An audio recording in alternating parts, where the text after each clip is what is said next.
Ladies and gentlemen, boys and girls, here we are. We are live on this June the 16th of 2023. I am back in the Orange Room after spending a very festive week out of Wildwood Guitars in Louisville, Colorado, where I got to manhandle a bounty of sweet stringed delights. So many guitars they have there, which are tempting strumpets. And back in Wauwatosa land, we're playing tonight. Ladies and gentlemen, this very evening, playing tonight in Wauwatosa at Hart Park for a thing they're called Heart Fest, which is a festive gathering of souls. I think I'm going to share this with some special friends. I'm going to share this stream with special friends where the fun never ends. Special friends. Hear my song? It was called Special Friends. Let's see what we got here. I'm going to go over here. And, hey, how was Greenie down at Wildwood? Asked Pete Maniac. Well, I enjoyed it immensely. I have to say, as soon as I plugged it in, I was like, oh, this one's different. I said, fellas, this one is different. It's filling my soul with some magical juices. And, yeah, it's nice. Is it $75,000 nice? That's a bit of a stretch, but be that as it may.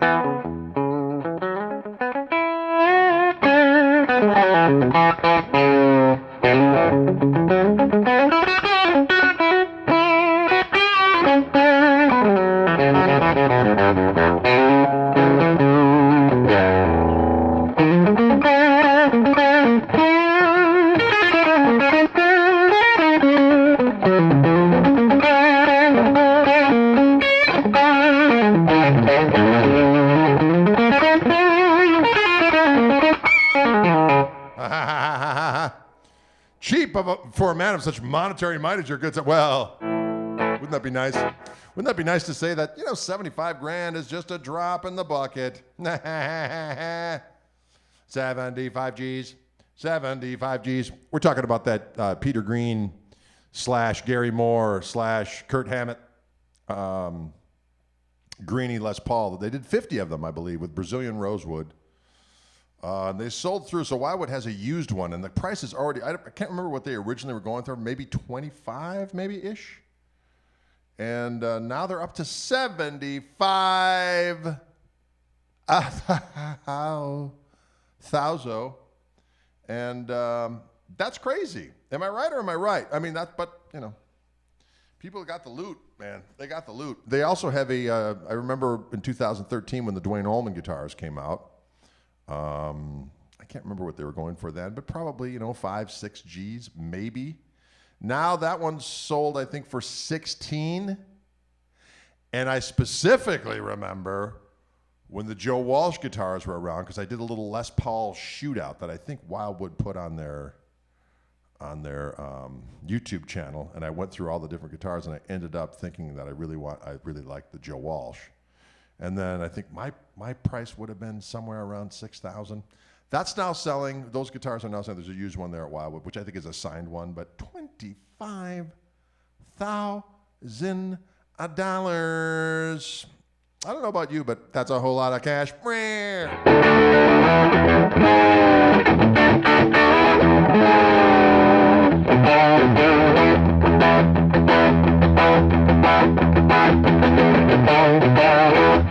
I right or am I right?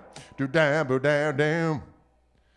So I'm just going to do a little tickling today, a little answering some questiones, and playing through today. I'm still going through the little Cat 5. Tonight at the show, I'll have my dual Koch amplifiers. I blew a speaker in one of them after many prolonged road trips. One of the Jensen Jets just said, I can't take it no more.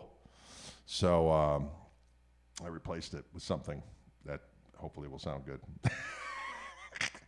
So I just picked that up today from my buddy John Blick, amp repairsman.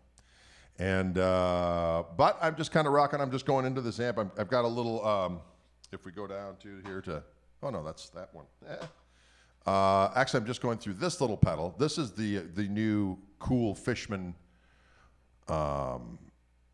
complement of acoustic pedals that came out, which I went through, I think Monday before last, and I'll maybe go through again this Monday. But for tonight, I'm just going through this Jam Pedals Delay Llama, which is going through the effects loop of this particular amp over here, which is something I got at the Dallas Guitar Show just for the hell of it. My buddy Don Ritter from Cat 5 made me an offer I couldn't understand. So, because I used it for that jam I did with Derek St. Holmes, and I just plugged straight into it with one of my Gristle Masters. And man, it sounded good. And it is a powerful and stately beast. And I'm going through the lead channel right now, and I just got that jam pedal going through the effects loop, and it sounds succulent.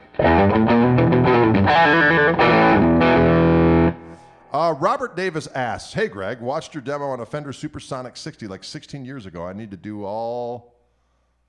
I think what you're asking was that amp good? I did love that amp quite a bit, and for a while, there's a record I did. I still call them records. Called Greg Koch and Other Bad Men, live on the radio.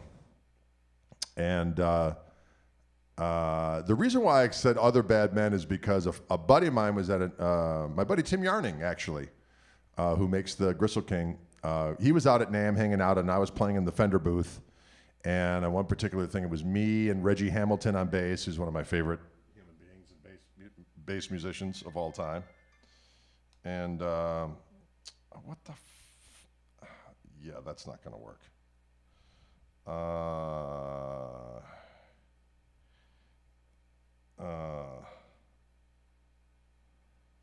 Okay, well, that's unpleasant how that all turned out. They want us to, I got a gig tonight, we don't start until 8, and they're like, hey, we want you there before the opening band. That's not going to happen. Which starts at 5:30. I'm going to be here until 5, folks. Anyway, so getting back to my story. So I was playing with Reggie Hamilton, myself, and Johnny Calarco, I believe, on drums, and Warren Haynes was in the room with somebody else. And as we were playing, he turned to the guy next to him and he said, "These are some bad effing men." And I thought, and my buddy Tim Yarning heard that, and he said, "Warren Haynes was here checking you out," and he said, "Those are some bad effing men." So that's why I named it Greg Koch and Other Bad Men. And on that particular record, which had, we did a lot of covers because that's just when me and Malford started working together with Roscoe Beck on bass and Tom Brecklin on drums, Johnny Clark on drums, Brandon Temple is on a few tunes.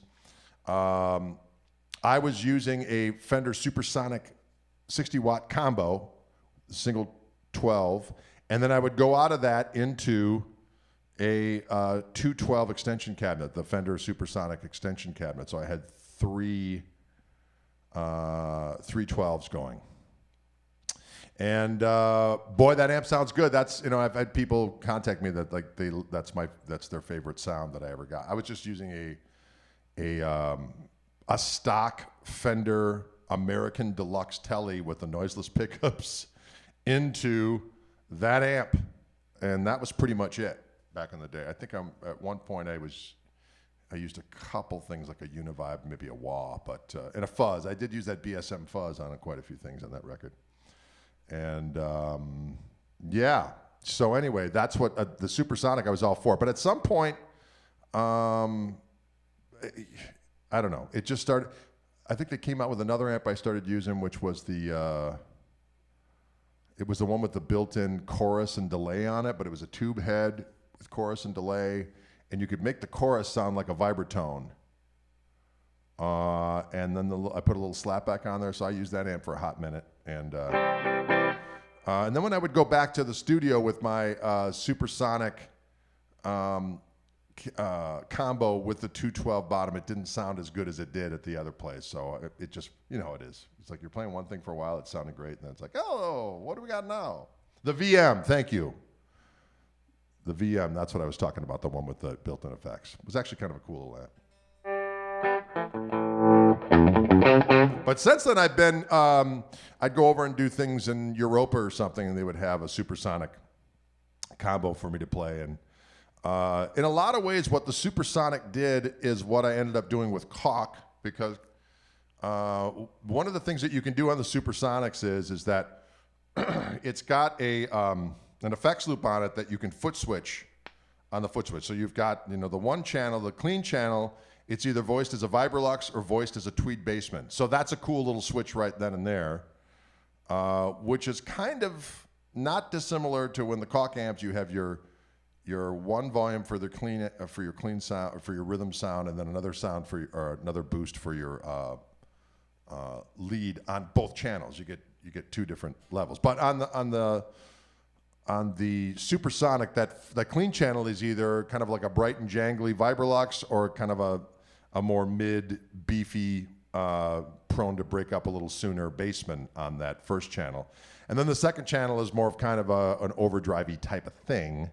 And then what you could do, what I found out, is you just take a little patch cord and you go from the send and the return in the back, and then boost the level a little bit back there, so that when you hit the effects loop button on the foot switch, you actually get a little boost. So I would have, your clean sound with boost, lead sound with boost, and that's kind of what ended up being my brainchild behind all the different gain stages on the Koch amp. Does that make sense? Oh yeah.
rendition of our friendly neighborhood Hideaway by Fred King. Friedrich King. Jim Roberts says, I see that you are coming back to Knoxville. See you at the open chord. We certainly are. We are also going on a prolonged tour of the Pacific Northwest that's coming up in about 10 days. All the dates are on the website right now, gregkoch.com. I'm also doing a Guitar Workshops Plus event, which people can sign up for if you live in Seattle. I'm doing the Seattle version. I'm doing Andy Wood's Woodshed Guitar Experience again in August, which is a couple days after our gig at the Open Chord in beautiful Knoxville. We also have a Nashville gig a couple days before that, I believe, at the City Winery, maybe? Is that correct? I think so. Yeah, so there you have it. Can you dig in? Of course. Aaron, thank you. He says, the new CDs have not left my car stereo. Keep up with the greatness. Well, thank you so much. I'm glad you dig those two new CDs. The first one is called Orange Ruminations, and the other one is called Sweet Gristle. And hey, Dylan, we gotta be down at that place. I think we got to be there before that. Steve Hamilton has texted me that they wanted us to be set up before the opening band, which is at 5:30. So yeah, maybe you just want to grab your stuff and load up the van and go down there. I don't know. All right, if you want to do that, maybe that'll work. Bought the Wildwood 1960 Les Paul. You did a demo on this week, arriving on Monday. Thanks so much, Bob. Well, Bob, congratulations on a glorious instrument. Dave Wren asked, Greg, are any of your albums available on vinyl? Well, that's a good question. One of our records, Toby Arrives, was available on vinyl, although I don't think any of the vinyl is left, if I'm not mistaken. Check the website. I think I don't know if Chris still has some or not.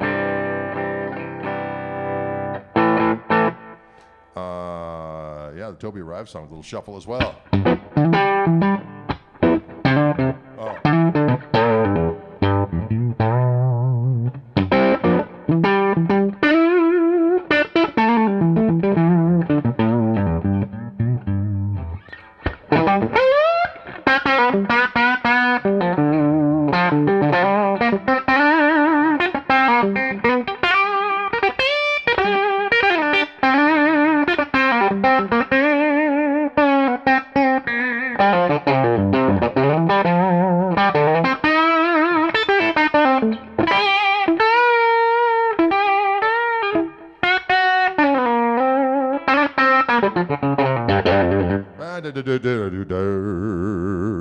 Can you dig it?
Woo!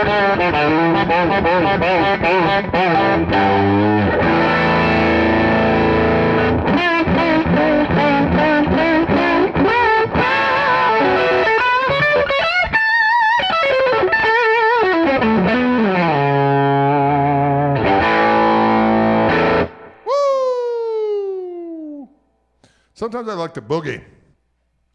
Sometimes I like to boogie. Sometimes I like to boog. Sometimes I like to boogie and boogie-la-doo.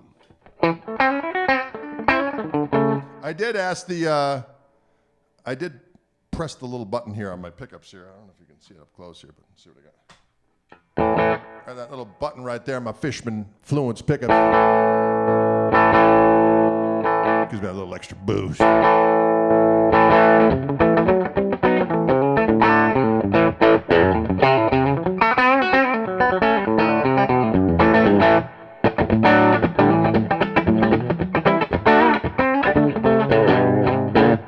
Do-do-do-do. Can you dig it?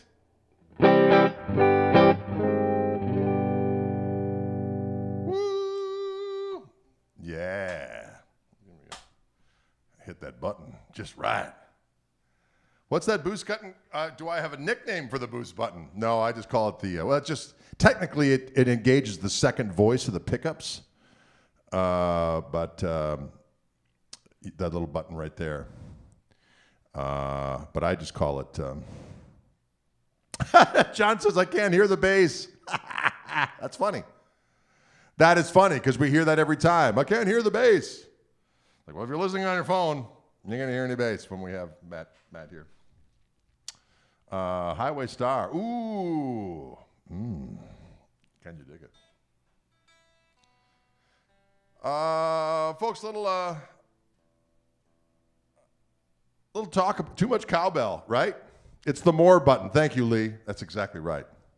Oh, yeah, exactly. Can't hear the bass or the drums.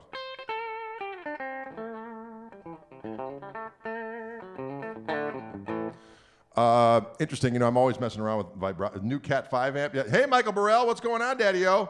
You asked if I'm going to Toby's party tomorrow. One never knows. There may be Gristle presence at the Great Shindig. He's coming down here tonight for our great show.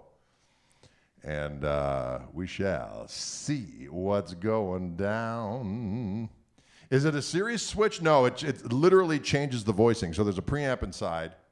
And when I hit that button, it actually switches to another voicing of pickups, which we were able to do with the technology that Fishman utilizes to make the Fishman Fluence pickups.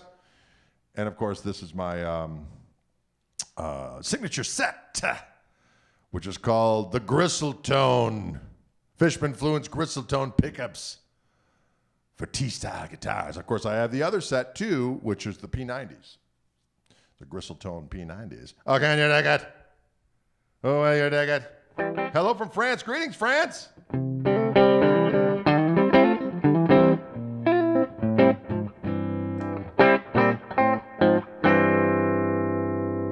Anyway, someone was asking about the amp. I did get this amp down at the Dallas Guitar Show for the fun of it.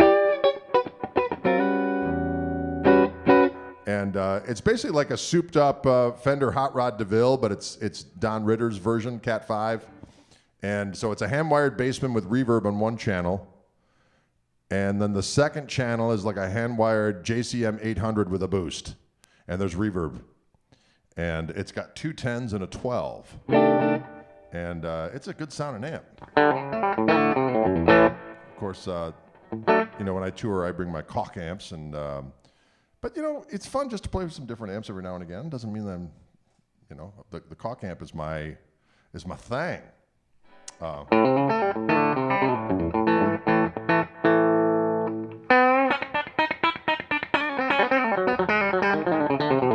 That's the basement channel. It sounds pretty damn good. I barely got it on. That's the basement on like 2.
Squishy, squishy, squishy, squishy, and so delicious. And again, that's on the basement only at about 2. And then here's the overdrive sound. And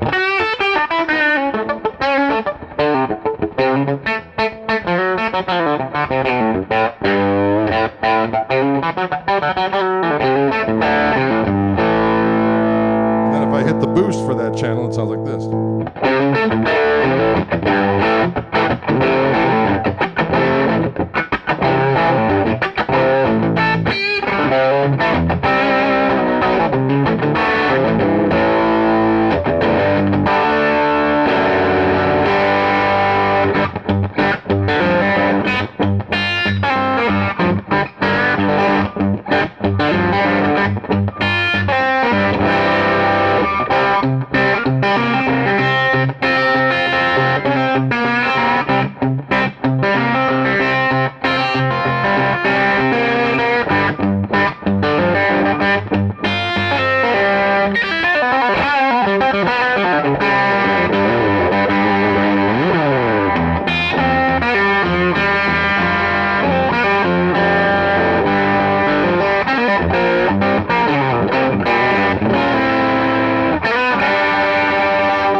Yes.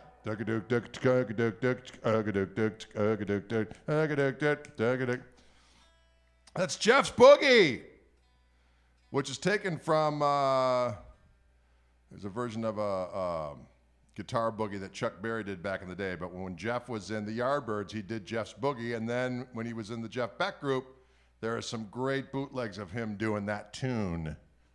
He throws in glorious little crazy things. Can you dig it? A little bit of that Jeffrey Beggery. You know, at one point he was he always was a rock and roll warrior of the night. Yeah. Hey, Greg, got into playing some of the Colonel Bruce Hampton Crash Unit from your podcast. What was that player's name? That was Jimmy Herring, the mighty Jimmy Herring. Yeah, those two records especially. Mirrors of Embarrassment and the live record, which is just called, I think just the Aquarium Rescue Unit. Can you dig it?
Another one with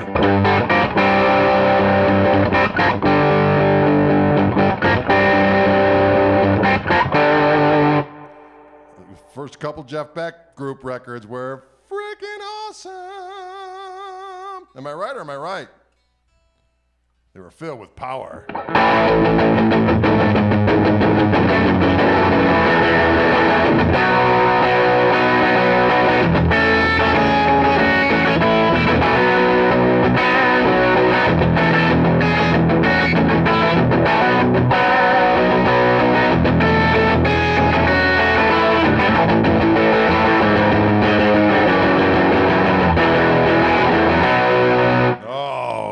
Sweet power of rock. It's good for your soul. So if you haven't checked out Jeff Beck Truth or Beckola, you need to get them.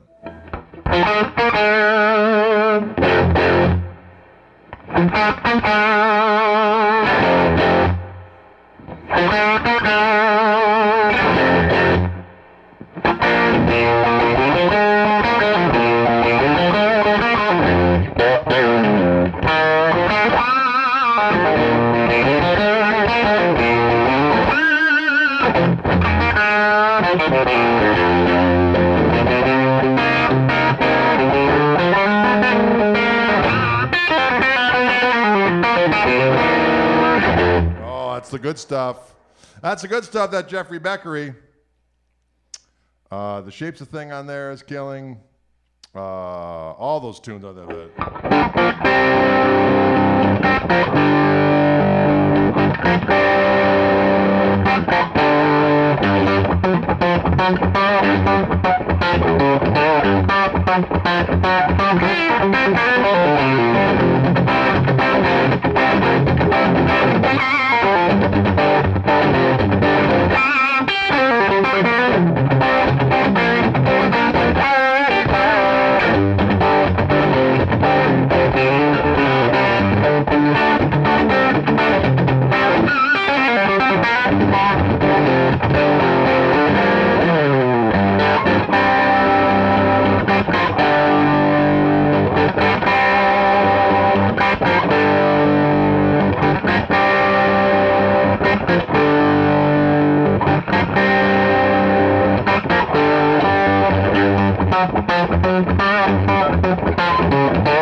Oh, that's what I'm talking about, ladies and gentlemen, boys and girls. If you live in southeastern Wisconsin, we're actually playing tonight.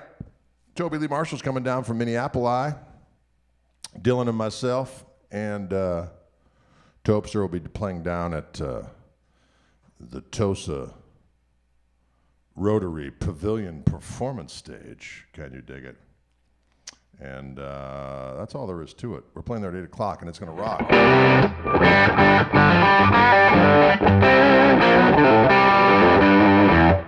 And we're going to rock like pagan warlords are both night and day is what's going to happen.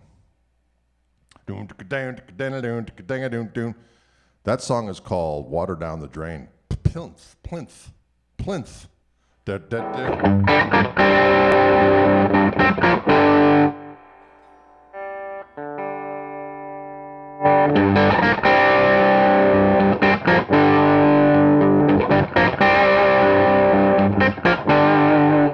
Put that down. Da, da, da. That's a good one. That's good for your soul as well. Slim Jim is calling.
Jeffrey Beckery version of you know you should.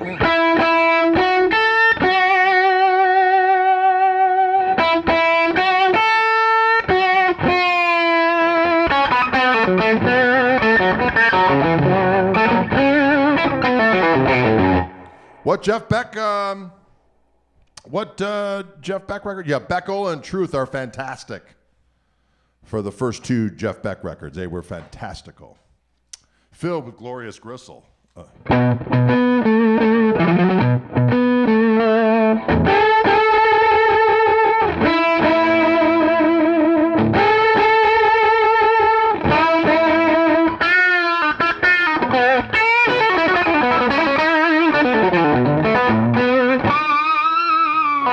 Yeah, good stuff. Jeffrey Beckery. Bless his heart, Jeffrey Beckery, bless his heart. Well, folks, I'm going to hit the road a little early today only because I've become aware of the fact that I need to get my stuff down to Jamalamaville and engage in sweet, sweet songs. So we'll see you soon. Thanks for tuning in. Again, I'm using my signature reverend with my signature Fishman Fluence Gristletone. Pickups for Telecaster, ho,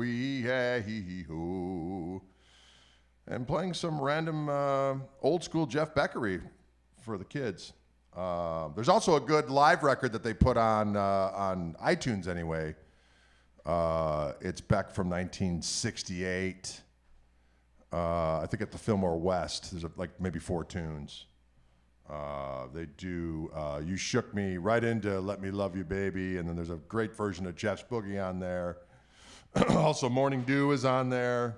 And I think a version of Blues Deluxe. So check those out.